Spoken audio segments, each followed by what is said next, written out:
Welcome to today's study. Today we're looking at Titus chapter 2, verses 4 and 5.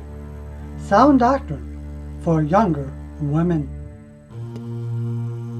So here, Mary, the mother of our Lord, being a young virgin lady, found favor with God, and the power of the highest overshadowed her, and she conceived and brought forth Jesus, the Son of God.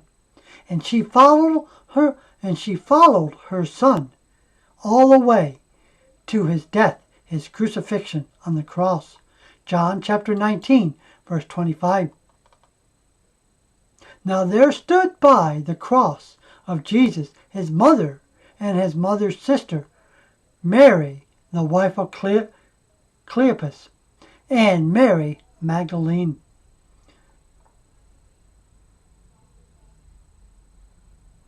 So Mary followed Jesus, her son, throughout his whole ministry, and even after his ministry, she was found with the apostles in the upper room.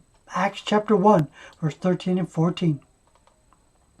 And when they were come in, they went up unto the upper room, where both Peter, James, and John, and Andrew, Philip, Thomas, Bartholomew, and Matthew, James, the son of Alphaeus, and Simon the Zealot, and Judas, the brother of James. These all continued with one accord in prayer and supplication with the women and Mary, the mother of Jesus, with his brethren. So here we see Mary was in the upper room waiting for the promise of the Holy Spirit.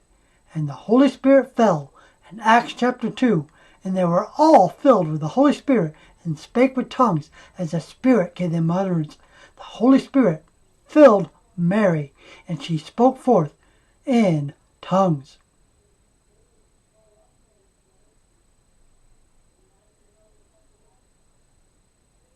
So Mary was a chaste and discreet woman who reminds us that all our children belong to God.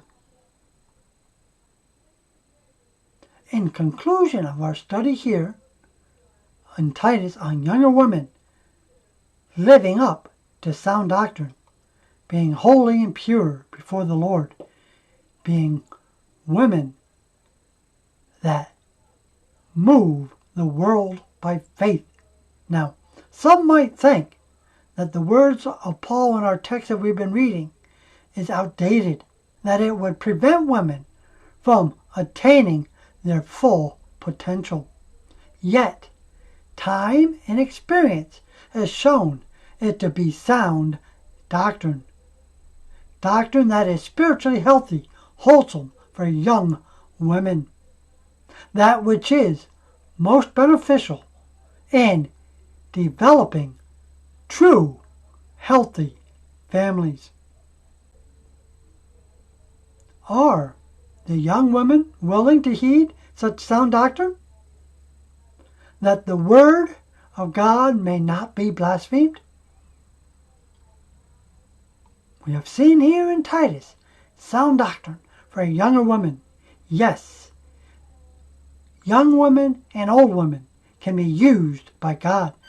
We can all be used by God. And we will see in our previous next studies young men being used also for God. So my friends, until next study, do be blessed in Jesus' name.